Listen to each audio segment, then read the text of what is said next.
Welcome back to the Get Loved Up podcast, your number one resource for inspiration and motivation to live your purpose, make healthy living a priority, and thrive doing what you love. I'm your host, Koya Webb, a small town girl who chased her dreams and caught them, a former track and field athlete who healed using spirituality and yoga, and an entrepreneur who didn't let sexual assault, racism, and insecurities dim her light. And now it's your turn to allow these episodes with some of the top voices in spirituality, wellness, and entrepreneurship to inspire you to thrive. Let's get loved up together.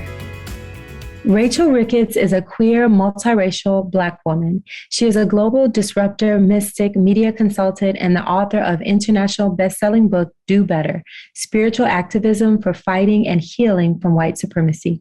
As a racial justice leader, spiritual activist, and collective mirror, she supports individuals and helps organizations heal from internalized oppression, unpack their role in perpetuating white supremacy, and is invested in ending global oppression in all forms.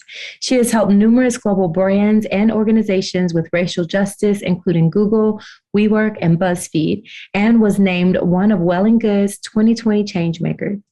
Rachel's work has been featured on Good Morning America, Vox, The New York Times, People, Forbes, The Atlantic, Elle, Essence, and Cosmopolitan. She loves donuts, dancing, disruption, and all things metaphysical, ideally all at once. Rachel, thank you so much for joining us on the Get Loved Up podcast. Thank you for having me.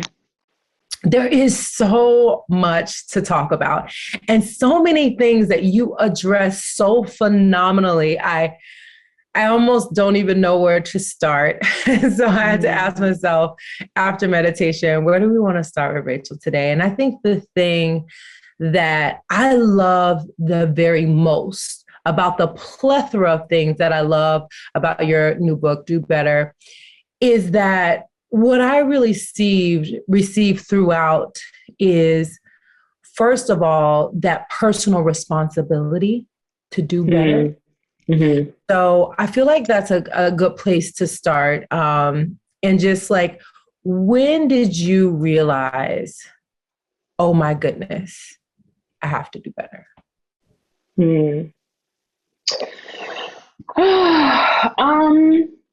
I just think I was born into this realm with that knowing, that deep knowing, that the world and the collective needs to do better, and that I'm not separate from the collective. So if I see all of these things outside of myself that need to be resolved, that need to be fixed, that need to be better, then I'm also like a reflection of that. I'm also part and parcel of that. And I say that with a caveat as well, because I'm not in any way, shape, or form insinuating that like those of us made most oppressed, are responsible for our oppression, which is different from the fact that we internalize our oppression, because we do. Mm-hmm.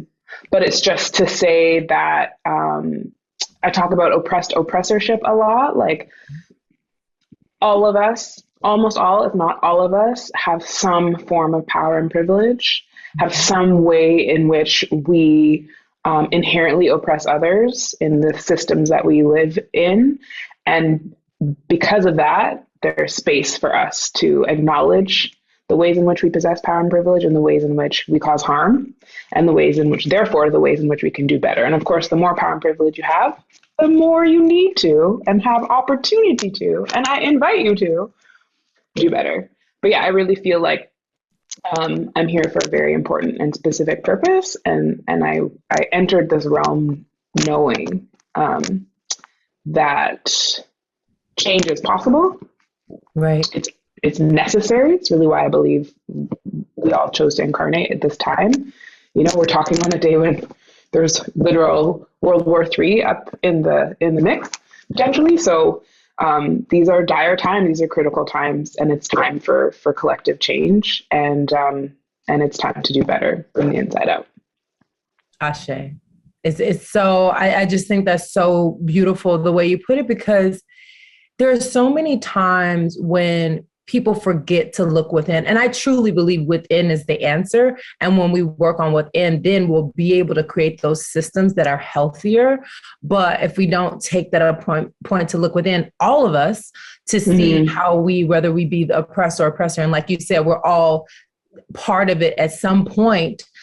But that self-reflection helps us articulate and communicate in the ways we are even oppressed, and even identify with some of those ways, which I've learned in the last 2 years. Like, I mean, I just have learned so much by the slowing down, and it's been traumatic for so many people around the world. And my heart goes out to everyone who has gotten sick or lost a life. But for me to actually just slow down and have some time with myself, and to be deep in study of white supremacy, of oppression, of what my ancestors have done to pave the way for this growth and evolution, has been some of the greatest things that's happened in the last 2 years.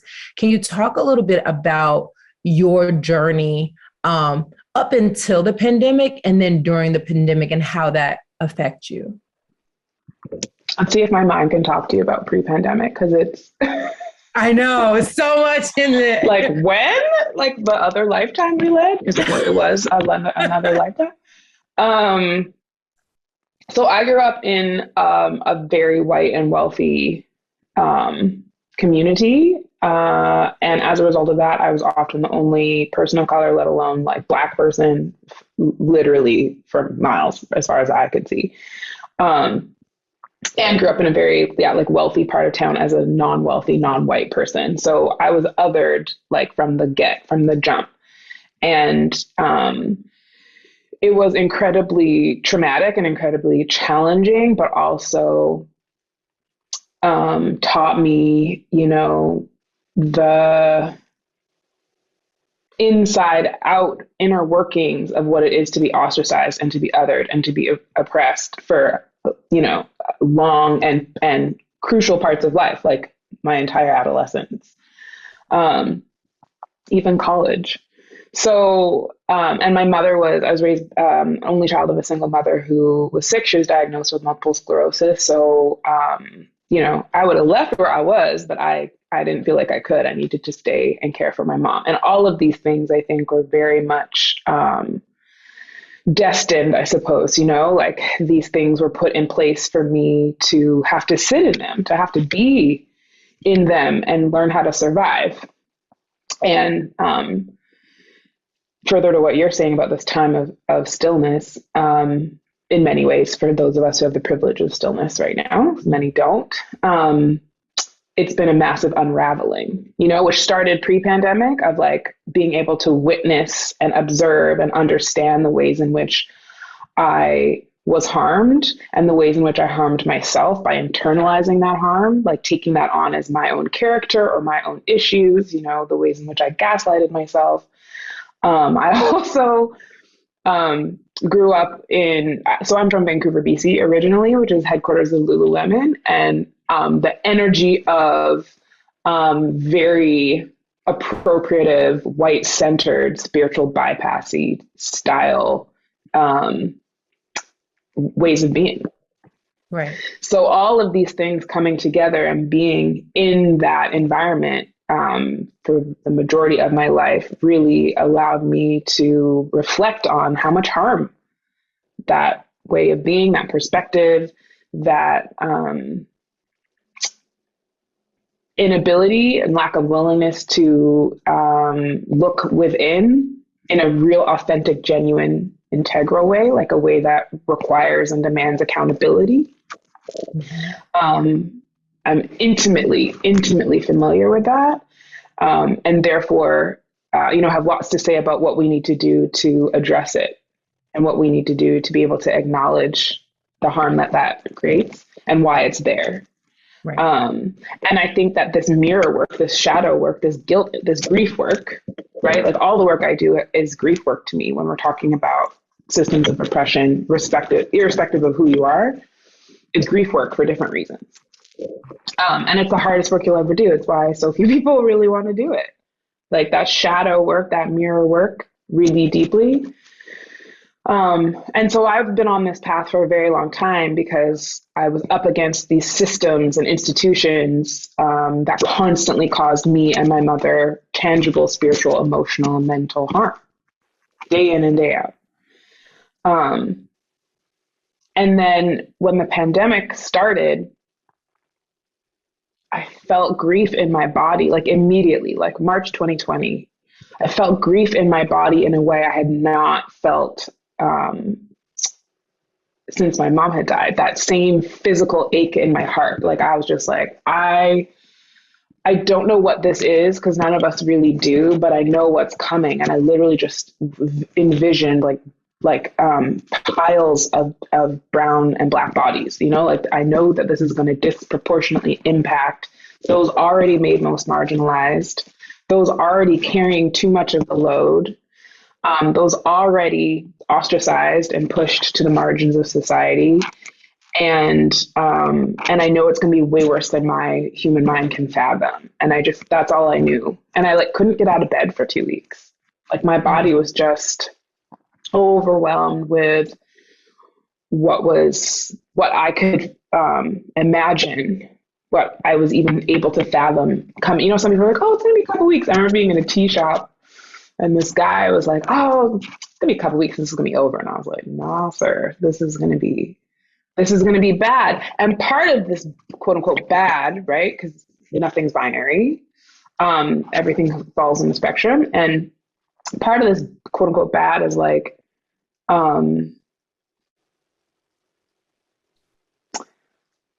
also a result of the ways in which, in my understanding, the ways in which, you know, Mama Gaia, Mother Nature is just like, no more. Like, y'all not getting it? I've given you ample opportunities to course correct. Y'all ain't getting it. Or especially those who have the most power and privilege truly are the ones not getting it and the ones not listening, the ones not creating space for those who've been made most oppressed, who do get it. I think it's important to identify this conflicting space that we're in of like enduring uncertainty to a level that like our human minds and bodies can't process, can't fathom, like how much we can't know, which to be fair was always true. We just thought we had control in a way that we didn't really, but like the realization is sobering. That part, and then witnessing, you know, because not only was there a health pandemic, we had another Black civil rights uprising, right? And so to be in the midst of all of that all at once, and all of that grief, and all of the trauma, and all of the pain and sorrow and loss that has arisen as a result of what we're collectively going through. And for many of us, also, it's the first time that we've been in a space where capitalism slowed down to the extent that it did. And it was the first time for many folks that our nervous systems had a chance to receive respite to the extent that we were able to. And again, a lot of this is contingent on the amount of power and privilege you have. Because if you had to go work at the post office or like drive an Uber, like you weren't getting this, and you're still not.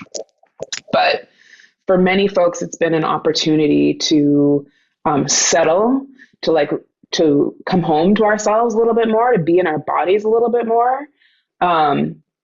And that has proven to be an opportunity for so much growth, because that inner work, that shadow work, you know, if Putin was doing inner work and shadow work, like he wouldn't be waging war on Ukraine. So it's been just such a massive time of transition. And at the same time, a lot of folks, especially people who have the most power and privilege, really weren't doing that work previously because they didn't feel that they had to. They didn't have like massive systems and institutions creating obstacles in their way that would require them to have done this work previously. And so they have suffered in a very distinct way because they have less tools and capacity to cope straight up. Right. people who have been marginalized and forced to be marginalized. Our ancestors have been oppressed and lynched and murdered and harmed in every possible way for centuries. We have been forced to be resilient because that's how we're still here. Right. So folks who have the most power and privilege had a real aha moment. It was a real awakening to themselves, and I think to the realities of the world. That was 2020 though. We're in 2022. And a lot of folks have gone back to business as usual to the extent that they could. Right. And that's unsurprising. That's the status quo. That's the way these systems work. And again, it's because this work is the hardest work you'll ever do. And so, when we give an opportunity or feel like we have an opportunity to not do it, many of us will take it. But and unfortunately, like Mama Gaia, Mother Nature ain't gonna quit. Like this, we're still in this, absolutely still in this in many ways. And things will continue to catch fire until enough of us activate and awaken for long enough for the critical mass to occur for change to happen. I wouldn't do this work if I didn't believe that that's possible. And I do believe it's possible, but I also believe that we're running out of time. And it's absolutely possible that we miss the mark. So right. It's a time of like really quite literally, I think, do or die on all levels, spiritually, emotionally, mentally, physically. Like we have such a huge opportunity for collective healing, for liberation, to completely shift and change systems of harm as they currently exist. We really have we have had, but really at this precipice of shifts. The US just entered its Pluto return, like massive transformative change is possible. But it's going to require each and every one of us doing that shadow work. And part of doing that shadow work is acknowledging these systems of harm and how they are in place and why they are in place, right? I don't believe it's enough for all of us to just like sit on our rock and meditate and like hope for the best. That's not what I'm talking about. Like this is the inner work that we need to do that fuels us to get out and do critical collective action. Right. Because I can't sit on a rock and meditate my way out of systemic anti-Blackness. It's not humanly possible, and I don't want to set myself or anybody else up to fail, right? Like it's just right. It's not how it works. So especially people who hold the most power and privilege, whether that's by virtue of gender identity or sexuality or race or ability or size, really need to be spearheading the work, really need to be understanding the ways in which they hold that power and acknowledging what that means. And the grief that they hold around that, like people hold a lot of grief and shame and guilt around privilege, right. Which gets us nowhere. Because right. If you hold grief and guilt and shame around privilege, you're less inclined to acknowledge it, to take accountability for it, and do something about it. And so again, coming back to this like shadow work, this mirror work of like, how do I process these deep conflicting feelings that I have? And transmute these big feelings into action that can actually be of support to and center those made most marginalized rather than centering those who have the most power and privilege. I love that. And I want to kind of deep dive in there for people listening and saying, okay, man, Rich, she's hitting it spot on. I want to do the shadow work. Where do I start? What does it look like for me to do this work? I really think it's different for everyone. People hate my answers because I never have like a do this. I really think it's different for everyone. A guide, like if someone listening could listen and take down like these 5 to 10 points just to start doing the work right now. And of course, getting all your book and resources and stuff, but just something practical that they could do after or while listening to this conversation to start that process of shadow work. Yeah. So for me, part of this is what I call spiritual activism, like what we've been talking about. And it's nothing that I talk about is ever really definable. I don't even really believe in definitions, but But when I talk about spiritual activism in this context, I'm talking about the inner work that I feel like is required for us to be able to take accountability, to acknowledge the harm we caused and the harm that has been caused against us, both, and support ourselves in moving through all of the big emotions and the range of emotions that arise: rage, grief, joy, relief, deep sadness, grief, guilt, shame, all of it. Like, what are the things that we can do to support ourselves to have capacity to tolerate our big emotions? And so for me, that's part of what spiritual activism is. It's culturally informed. It's culturally honoring practices that allow us to be in our bodies, that allow us to process our trauma, our big emotions, so that we can come into this shadow work equipped. Because I think the problem I see a lot in what I love to call wealth and wellness is is that I can't take credit for that, but I heard it once and I was like, that's it. But I see people feeling like, especially I saw this in 2020, especially from white folks, especially cis white women, like, okay, got it. Like I need to do better. So let me just dive right in face first into like all of this stuff out here. Let me march, let me donate. And I'm not saying that those things are bad or wrong, but if you're not doing your inner work, if you're not like, and how am I contributing to white supremacy daily as a white person? Me personally, when I watch the Capitol riots on January 6th, how am I contributing to systems that allow for this to happen? If you don't see or understand that, then I don't know what your activism is about. It's bullshit. It's performative. Yeah. And that's the part that's been missing all these hundreds of years to me. So if we're not doing that work, and me as I'm a queer Black femme, and I'm oppressed based on all of those identities, but I'm light skinned, I'm highly educated, I'm a Canadian citizen, I'm neurotypical, I have lots of privilege. And as a result, I oppress, I cause harm. Not because I'm a bad person, not because I'm trying to, not because I intend to, just that's the nature of the game. That's the way that it rolls. And so if I'm not doing my work to be able to withstand that and own that and acknowledge it, then I can't do anything to actually action on it in a way, again, that prioritizes and centers those who've been most harmed instead of prioritizing and centering me and my feelings about it.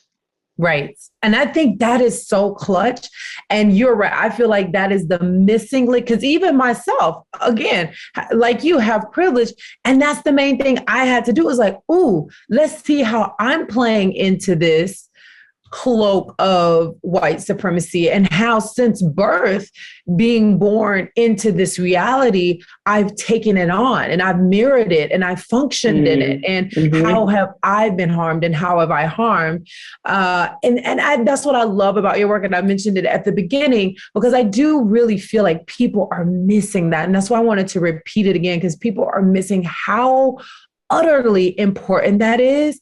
And a lot of people are not, well, how is this performative activism? Because I'm trying to do, but it's with the doing, with the deep understanding of why you are doing that is being missed. So thank you for bringing that up, because, and that's why I said I want to kind of deep dive on it, because I don't want to just spiritually bypass. I don't want to just skate through it. It's like, I want to give the deep practical tools of go deeper now within, so that this is not just like, oh, I listened and I was activated and I'm doing a couple things. Yes. Yes. So thank you. Because like that, and I think that's human nature, right? Like I also talk about in the book a lot, like I think it's also important for us to have grace and compassion for ourselves, because we are all raised in these systems of oppression and harm and capitalism and white supremacist, cis, heteropatriarchal, ableist, everything. So, so it's important that we like breathe, which is one of my major, like actual tangible takeaways, like returning to our breath allows us to create space in our bodies and open up things that have been lodged. All of this trauma, grief, rage, sadness lives in our bodies. Yeah. So how can we return to and come into and make space in our bodies for all of this? This is deep, deep, deep trauma, deep, deep, deep, deep grief work. But it for me, it can't just be the actions that we do out in the world, and it can't just even be like the healing work, because both and are required. And it's this intentionality around like, okay, so I'm doing this deep inner work so that I have capacity to move through the world and get out in the world and support and fight for and center and prioritize those who have been made most marginalized, period. It's not just, like I talk about in the book, like self-care has been very co-opted. I talk about soul care, like what are the things that we need to do to support ourselves again, to have the bandwidth to get out in the world and create change. And that looks very different depending on your identities, right? Like, so for me as a queer Black femme, sometimes my soul care is doing a lot of times these days, in fact, is doing my best to do nothing, because we are the mules and mammies of the world. People expect that they can exploit and extract from us however and whenever they please. And I have internalized that narrative as well for myself. But my body is literally shutting down as a result of existing this way for so long. And because all my ancestors, all of my Black matrilineal line has also endured that way of being, I'm currently in a process of really trying to unlearn my resistance to being in my body. Like when you've been constantly harmed systemically and institutionally, being in your body is actually incredibly painful. Mm-hmm. So when I say be in your body, I don't mean that in any light way. Like it's a very challenging thing for people who are constantly harmed to be in your body. Like I dissociate a lot as a trauma response. I didn't even realize I'm 37 going on 38. I didn't realize how often I leave my body to cope the amount of fuck shit that I have to endure every day, whether there's a pandemic or not, whether there's a war or not, so add on top of those things, it's all a lot. I just learned about allostasis, which is I could be naming this incorrectly, but I'm going to call it, for the sake of this conversation, the opposite of homeostasis. So like homeostasis is like our body's system for keeping things level, like our temperature, our pH. But allostasis is like, okay, we need to be in fight or flight right now. Like we need things to move or we need things to come down. And when you are constantly being harmed, and I talk about emotional violence a lot, which I think is really important, especially in spiritual spaces, especially for cis women and femmes. When I talk about violence, I'm usually talking about emotional violence, and emotional violence can be worse than physical violence. When you're constantly being harmed, your body loses the ability to come back to a center, and you're constantly in fight or flight. For Black femmes, they talk about it in terms of weathering a lot. So like we have telomeres at the end of our chromosomes, and they shorten as we age.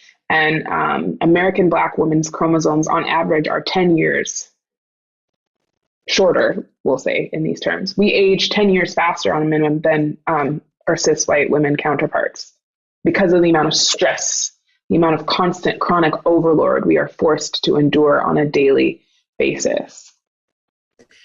And what I love about what you said is that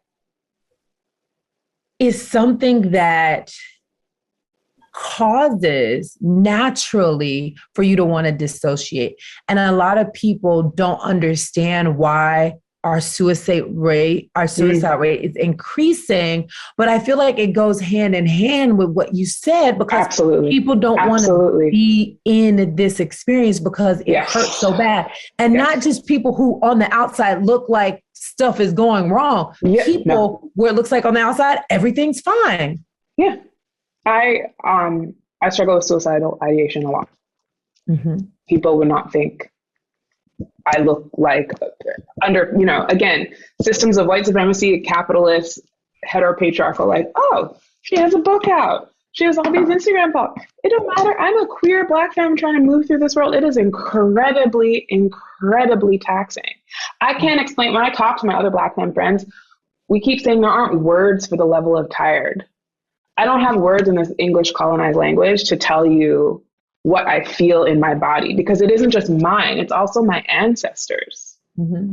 So of course my body is like, my soul's like, let's just leave for a little bit. I also am I am a soul having a human experience is my belief system. So part of my dissociating from my body is like, I'm timeline shifting because I'm like, this timeline ain't it.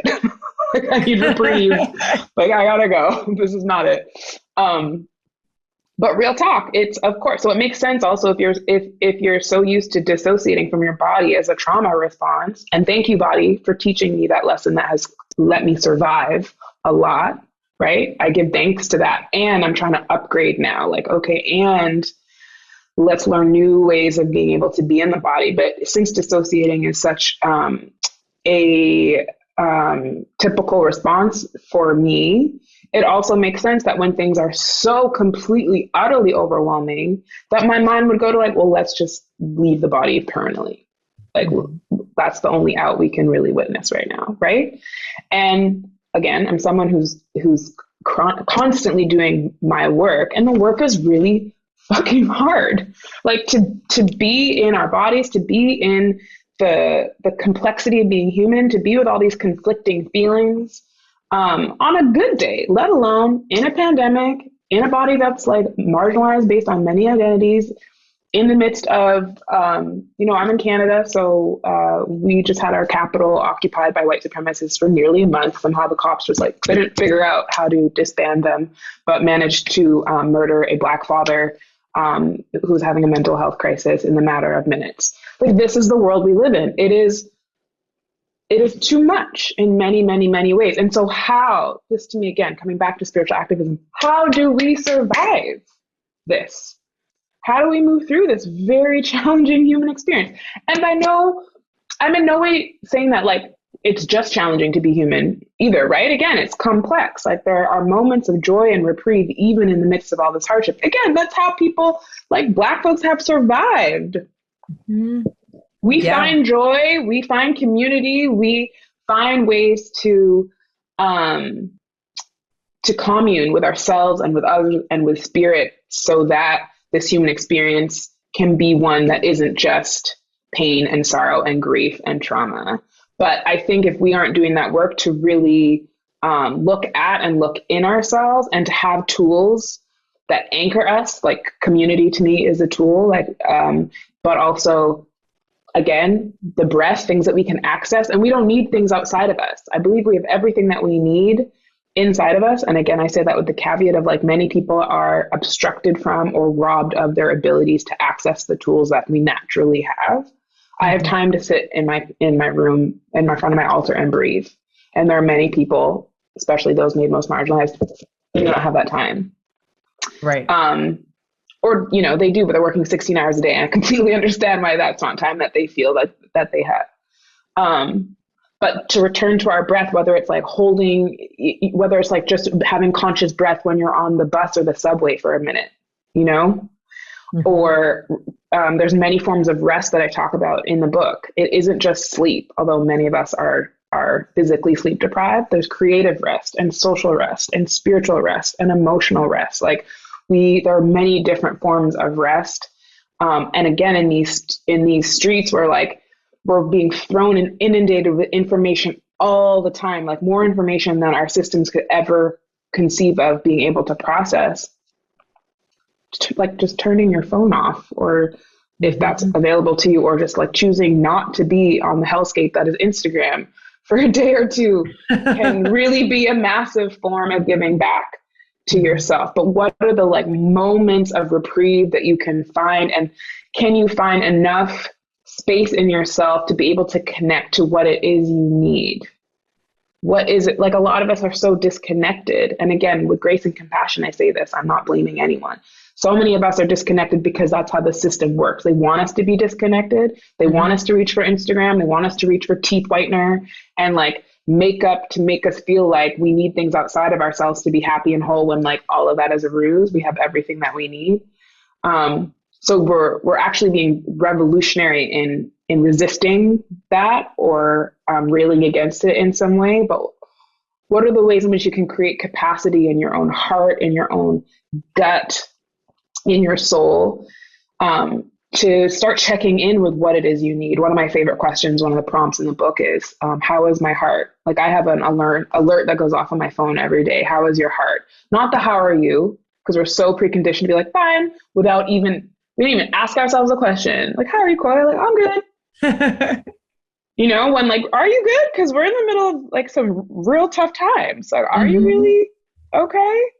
And a lot of people ask that question without actually wanting to know the answer, right? Which is part of the problem. So it depends who you're talking to. But like for you, how is my heart?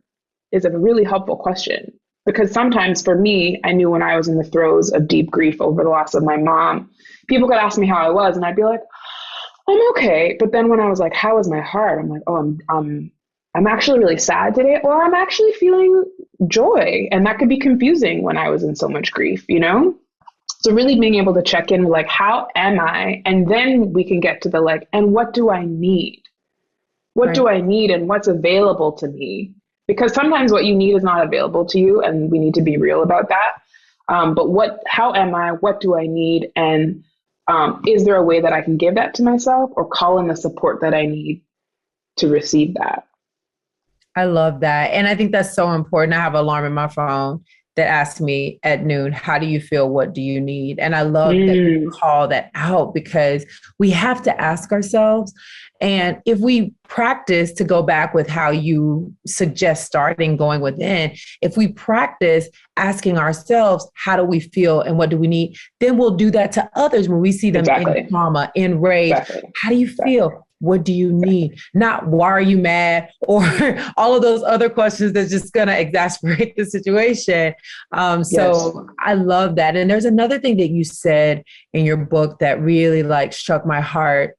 And it was regarding your mother and how you getting deeper into this work was after you helped her die. Can you talk a little bit, if you feel comfortable talking a little bit about that process and how it catapulted you even deeper into the work? Yeah. So like I said, I'm an only child. I'm a single mom. So it was really just her and I were very, very close. And she was diagnosed with multiple sclerosis when I was 13. So from very young, like I've been a chronic caregiver from adolescent, which I'm unlearning now, 37. And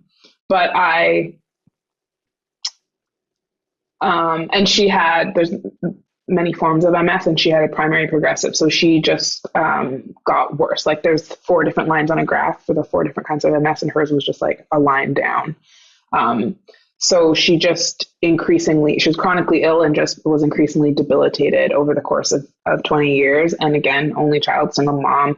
I was her primary caregiver. I lived across the street from her in social housing, and would get calls in the middle of the night, like, your mom's not breathing, from a lifeline. And then I would wake up and go work 15-hour days as a corporate lawyer. So I really learned the depths of burnout and heartache and capitalism, and what they do and how they cause harm. But in the process of supporting her die, it was actually me doing some really deep spiritual work. Like we were in a very codependent relationship that started prior to her, being diagnosed as sick. And that codependency only got heightened, in the nature of our relationship with her being sick.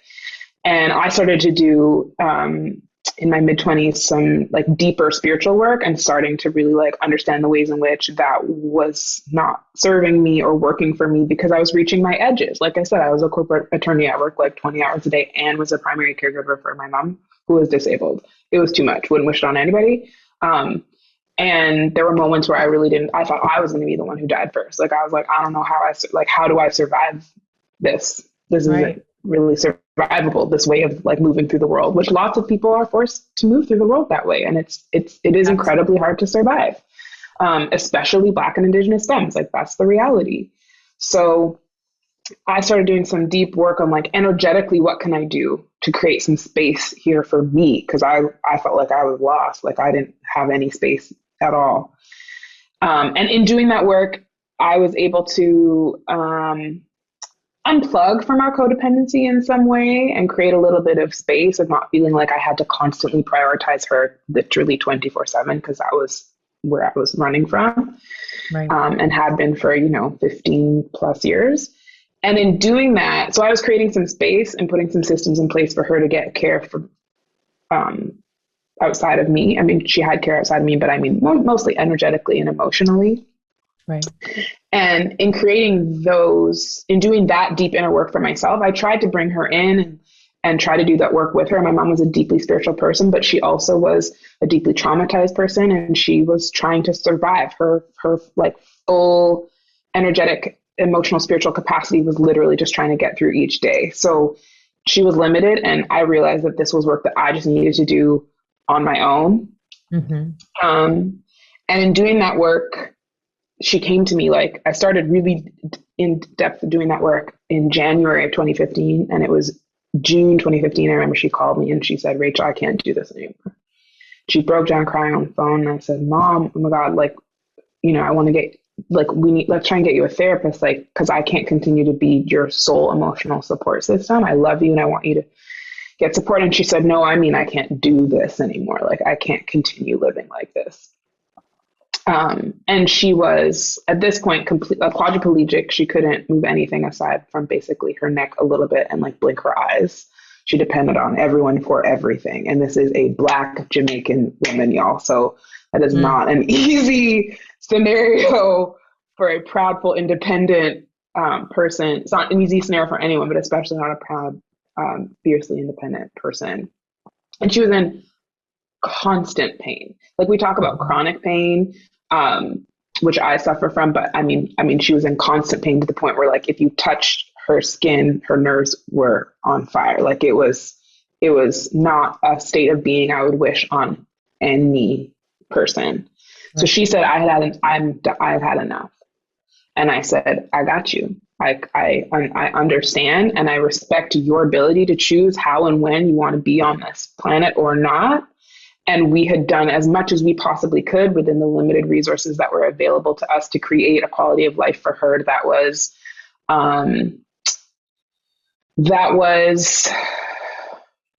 livable. Mm-hmm. And I fully believe it's possible to create systems and conditions for people who are like my mom to thrive, but very few of us have access to that possibility, again, because of these systems of oppression and harm that we live in. So she was past her desire to be in her body anymore. And I fully aligned with her spirit's decision. And again, we're in Canada, and assisted suicide had been determined to be legal by the courts at that time, but they were in an in-between where they hadn't actually regulated it into law. So she wanted to end her own life and didn't have the legal capacity to do so. And so we had to go down a very long, arduous, harmful route of trying to figure out how she can die with dignity.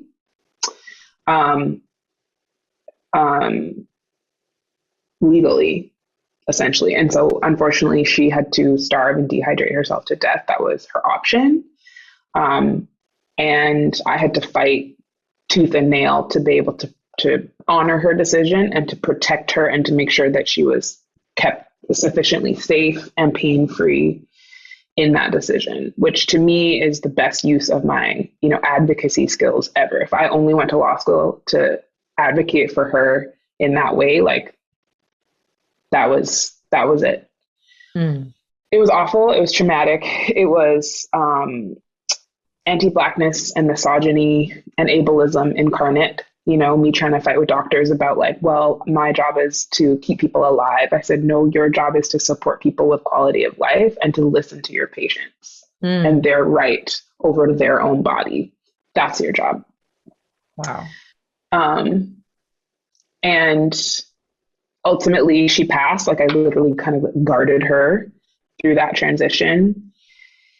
And when she did, I dressed her body and washed her and prepared her and put her robes on. And when I walked in the room, she was in a hospice. When I walked in the room after she had passed, the moon filled the room. Koya. It was a super moon.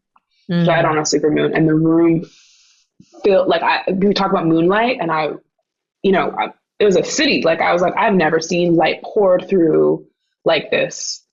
And I knew that that was her, and I knew she had left her vessel, right? Like she was in the room fulsomely, but she had left the vessel. And for me, this whole time of being with her in that transition period, of being with someone who's like in and out of their body, really just affirmed what I already knew to be true about us being souls having this human experience. And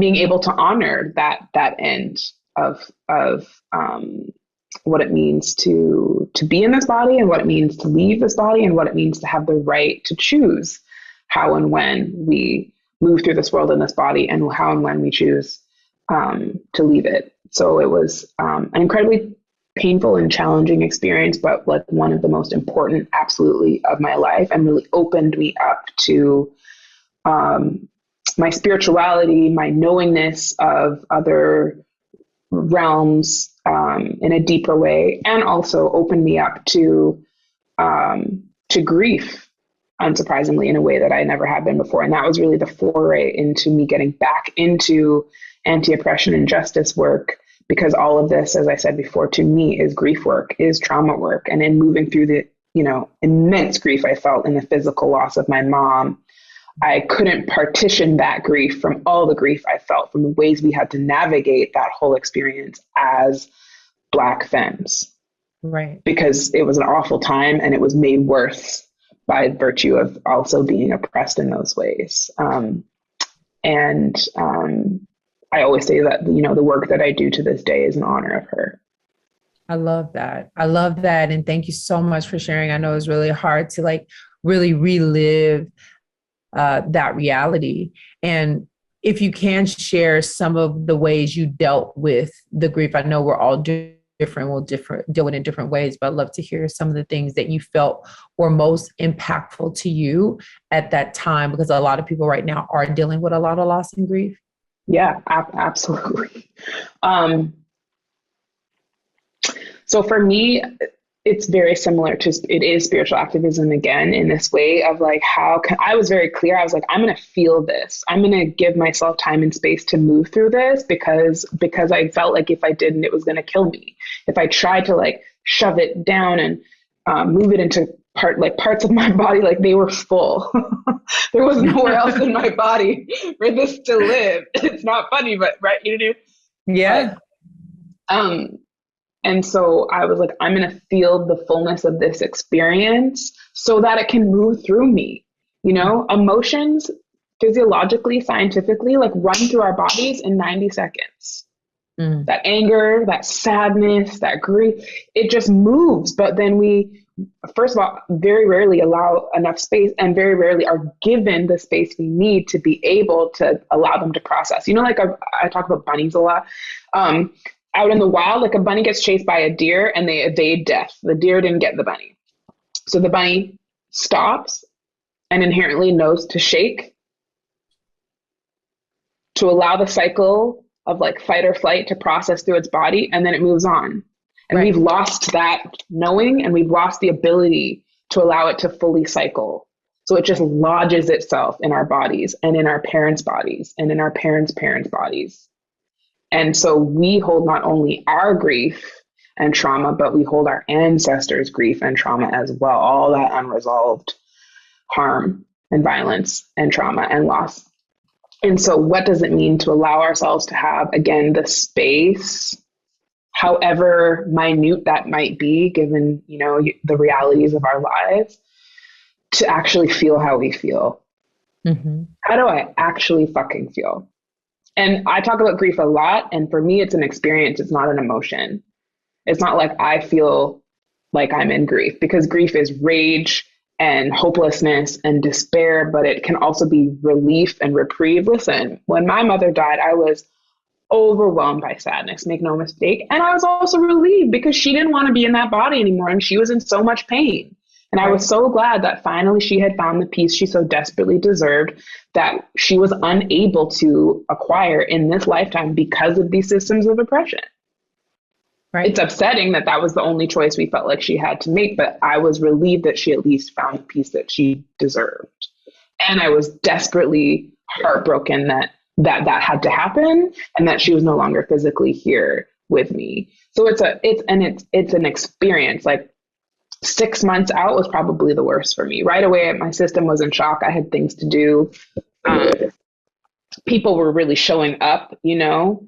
And then 6 months out was very, very, very, very challenging. And it's different for everybody. It's absolutely different for everybody. It comes and goes. I don't believe when we go through loss, and loss is so much more than death. I talk about this a lot. Like, loss is absolutely, unquestionably, we're in a massive grief experience, a massive collective grief experience in this pandemic, no matter where you live.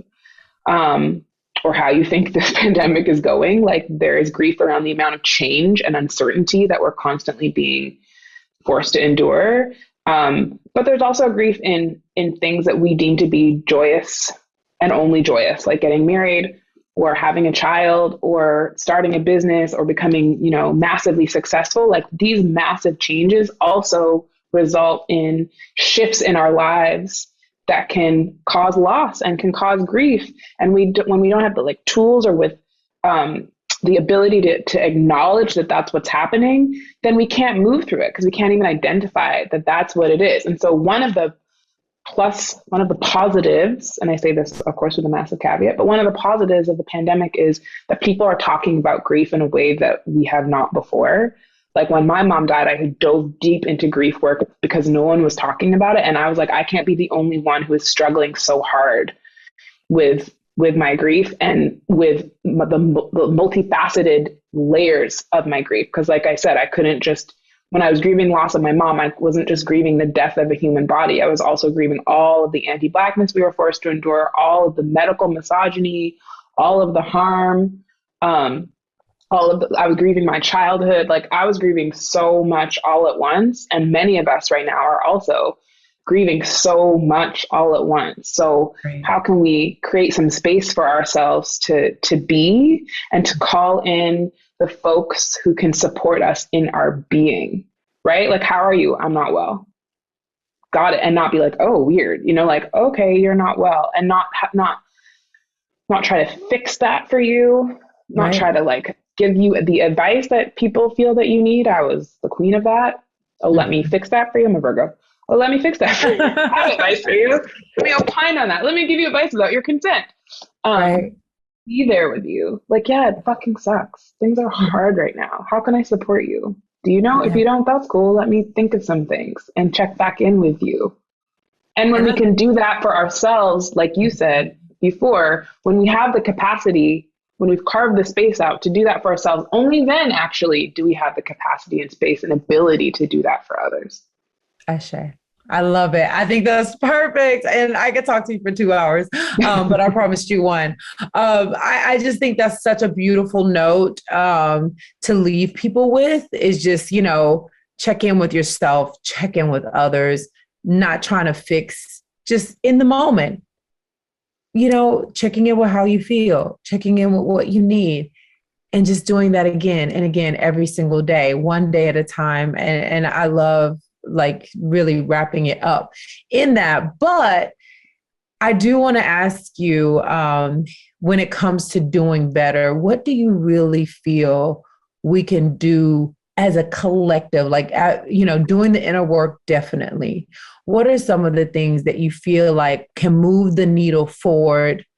I mean, I hate to say the quickest, but I mean, sometimes we got a long way to go. So what are the top ways that you feel like the needle is being moved forward in that direction towards changing these systems of oppression so that we all can collectively heal? Yeah. I would say for me right now, one of the major things is coming out of 2020/last 400 years is Black folks, and especially Black femmes, women, femmes, non-binary folks,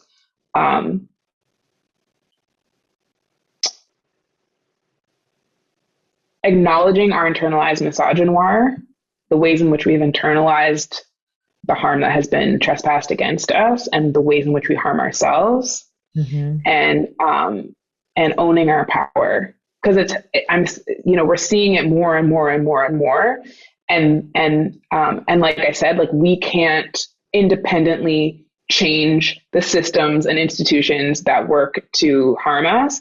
But when we stand in our power, when we set boundaries and we say, like, nah, no, I think there's something so powerful. I don't think there is something so incredibly powerful about people who have been constantly exploited and extracted from saying no.